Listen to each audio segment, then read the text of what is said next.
अस्सलाम वालेकुम, मैं हूं फैसल तार।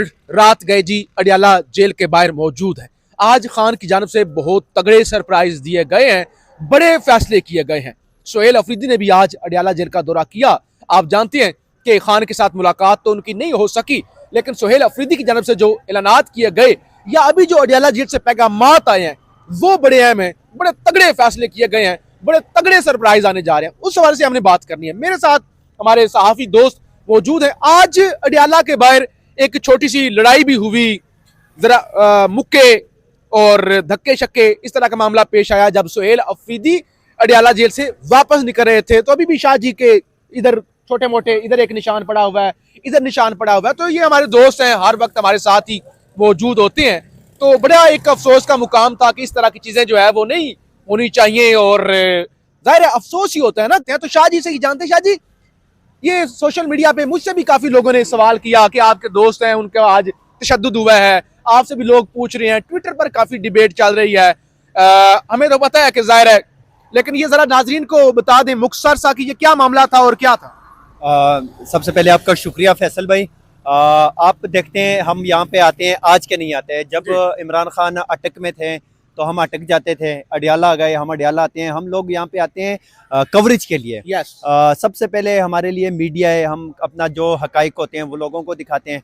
अब बात ये हुई कि सोहेल अफरीदी जैसे वहाँ पे अडियाला जेल के पास गोरखपुर के दागल नाके पे बैठे थे, एक प्रॉपर्टी का दफ्तर है वहाँ पे, काफी सारे लोग भी वहाँ पे थे। हमने देखा कि सोहेल अफरीदी वापस जा रहे हैं, निकल रहे हैं। तो हर बंदा वहाँ पे भागा वीडियो बनाने के लिए, उनसे उनका मौकफ लेने के लिए कि आप वापस जा रहे हो, आपको मुलाकात की इजाजत नहीं मिली। तो मैं भी वहाँ उन लोगों में से था, मैं भी जा रहा था। एक बंदा सामने से अब आ रहा है, बार बार वो मुझे यही कह रहा है कि साइड पे हो जाओ। भाईजान सीएम का प्रोटोकॉल होता है, सीएम के सिक्योरिटी गार्ड होते हैं, उनके साथ जो पुलिस वाले लगते हैं, नेचुरल बात है, मैं भी रिपोर्ट करता हूं, धक्के बहुत लगते हैं। हम वो लोग जानते हैं, ये लोग होते हैं, हम खुद उनको रास्ता देते हैं, वो उनका प्रोटोकॉल है, उनको देना हमारा। भाईजान इस बंदे को मैंने कहा कि भाईजान आपको क्या मसला है, आप थोड़े साइड पे हो जाए, हमें काम करने दें, हम उनका काम करते हैं। कवरेज के लिए हम यहाँ पे आए, हम सुबह से बैठे हैं, अभी 4 बज गए, हम यहाँ पे इसी एक वीडियो के लिए यहाँ पे बैठे होते हैं। कब वीडियो बनेगी हम यहाँ से जाएंगे।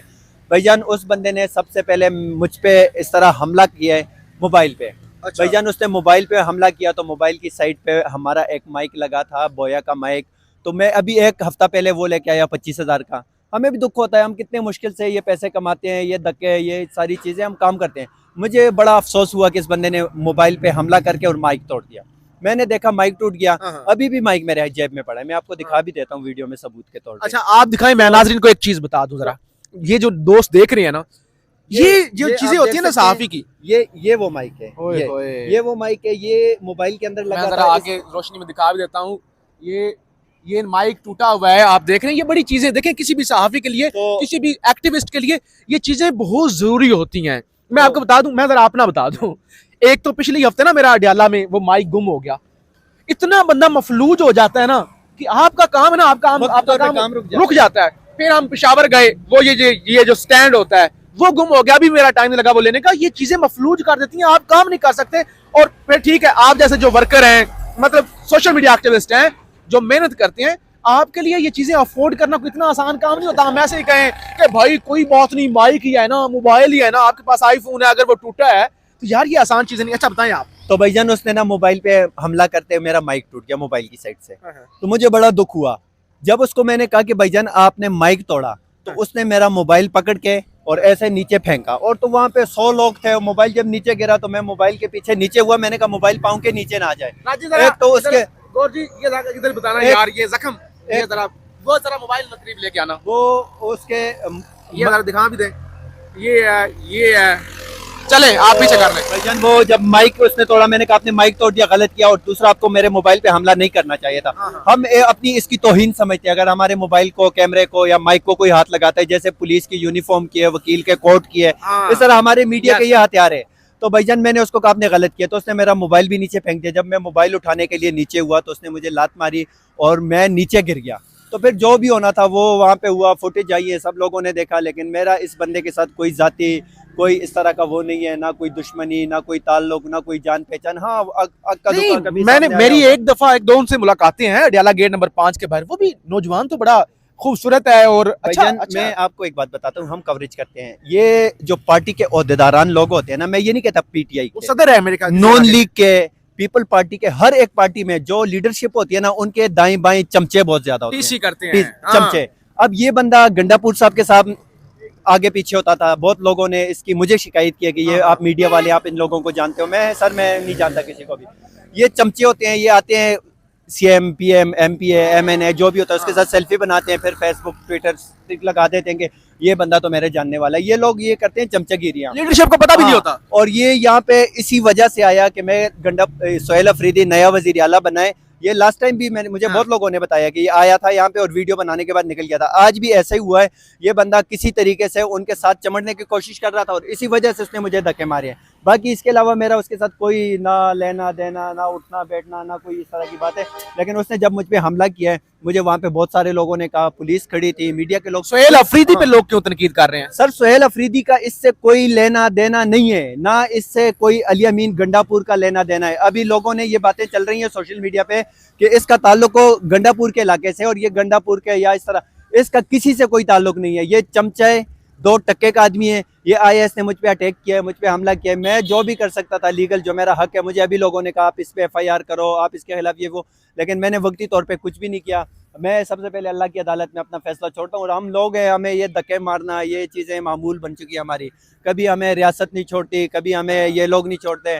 अगर हम पीटीआई की अपडेट करते हैं तो हमें नून लीग वाले कहते हैं ये यूथिया हैं, अगर हम नून लीग वाली करते हैं तो हमें कहते हैं ये पटवारी हैं। तो हम तो दरमियाने में फंसे हुए लोग हैं। बहरहाल ये कि आज जो होना था वो हो गया है। बाकी थैंक यू। चलें, शाह जी, आप ये इंजेक्शन कोई टेटनस का आपका वो भी लगवाते हैं, माइक का भी जो है जाहिर है आपका इंशाल्लाह कोई ना कोई अरेंज किसी तरीके से हो ही जाएगा। आईफोन भी टूटा है आपका? सर, मोबाइल भी टूटा चलें, आईफोन आपको पीटीआई का कोई तगड़ा बंदा ही लेके सकता है सर। नहीं, खुद लेंगे। मिर्जा अफरीदी जैसा कोई बंदा ही लेके दे नहीं, सकता है। सर, हम मिर्जा अफरीदी से, इन लोगों से लेने वाले नहीं हैं। हम अल्लाह ताला की उसमें बैठे होते हैं और अल्लाह ताला हमें देता है। अब तक भी वही दे रहा है और इंशाल्लाह आगे भी देगा। हम किसी से नहीं चलें, लेंगे। शाह जी शुक्रिया।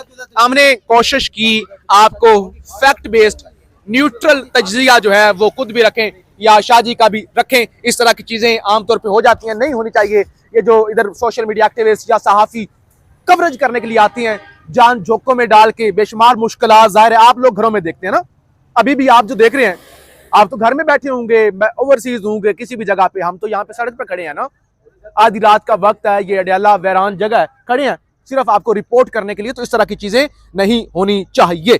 2-4 चीजें बड़ी जल्दी के साथ आपके सामने रख लूं। एक तो आज खान ने कॉल दी, खाने का ये अडयाला के बाहर बेशक आप धरना या वो चीजें जो है वो ना करें, आप हाई कोर्ट के बाहर बैठ जाए, तब तक ना उठे जब तक तारीख नहीं मिलती। सोहेल अफरीदी के लिए भी उन्होंने यही कहा, और उन्होंने कहा सोहेल अफरीदी एक जो अहम बात है, कोई नौसरबाज, कोई करप्ट, कोई 2 नंबर बंदा अपनी काबीना में मत रखो। और खाने का मैंने किसी का नाम नहीं दिया, बैरिस्टर सैफ XYZ किसी का नाम नहीं दिया, अपनी मर्जी से बंदे बनाओ।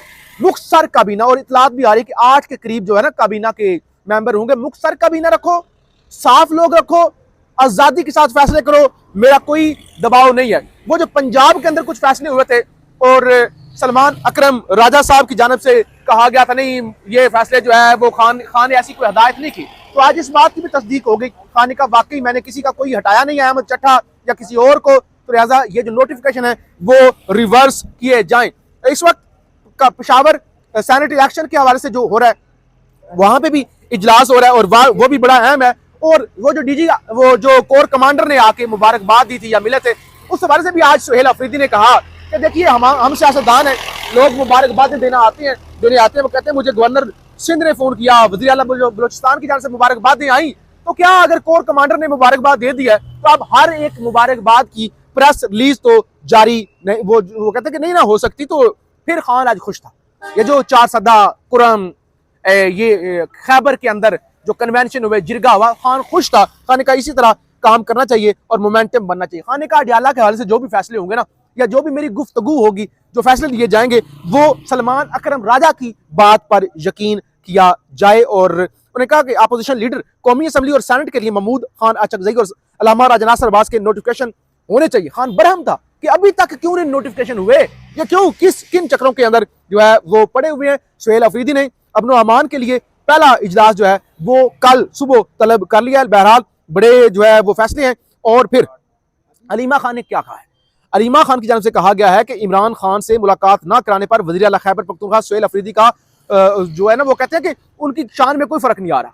उन्होंने कहा कि अगर किसी को लगता है ना कि मुलाकात नहीं होगी तो फैसले नहीं होंगे, काबीना नहीं बनेंगे, उन्होंने कहा वो मुलाकात करना चाहते हैं, लेकिन जो फैसले हैं ना वो ऑलरेडी सोहेल अफरीदी तक पहुंच चुके हैं। उन्हें मुलाकात ना भी हो तो कोई फर्क नहीं पड़ता। सोहेल अफरीदी ने भी तौहीन अदालत, वो जो डोगर साहब ने हुक्म दिया था और फैसले पर अमल दरामद नहीं हुआ, आज दूसरी दफा मुसलसल डोगर के फैसले को, जूते की नोक तो शायद छोटा लफ्ज हो, पता नहीं किसकी नोक पर रखा गया है, यानी किसी बूट की नोक पर रखा गया है और आज भी मुलाकात नहीं करवाई गई और अब धरना दिया जाएगा इस्लामाबाद हाई कोर्ट के बाहर। तो ये भी चीजें जो है वो बड़ी अहम है। मुल्क, उन्होंने कहा किसी ने मिलना है ना मुझे खुलकर, मेरा दरवाजा खुला है, मुझे आके मिले तो, और लेकिन मैं किसी डिक्की के अंदर छुप के या मुझसे कोई डिक्की के अंदर छुप कर मुलाकात ना करे। बहरहाल चीजें बड़ी अहम हो चुकी हैं। दमादम मस्त कलंदर होने जा रहा है। खान ने एहतजाज की कॉल यानी हाई कोर्ट की हद तक दे दिया है। अगले 5-6 दिनों में प्रॉपर जो नवंबर का प्लान है वो आ जाएगा, खुल्लम खुल्ला मुजामत होने जा रही है और खान मुकम्मल टीम वही लेकर आ रहा है जो मुजामत करे और अपोजिशन लीडर और सेनेट के अंदर जो लीडर हैं वो भी इसी तरह के आने जा रहे हैं। बहरहाल खबरें और भी हैं, अगले वीलॉग के अंदर सुकून के साथ आपके सामने रख लेंगे। अभी कोशिश यही है कि शाह जी का जो मुकदमा है वो आपके सामने रखा जाए कि किस मुश्किल सूरत हाल में यहाँ पे सहाफ़ी, रिपोर्टर, एक्टिविस्ट काम करते हैं और कौन सी मुश्किलात का सामना उन्हें करना पड़ता है। पाकिस्तान जिंदाबाद।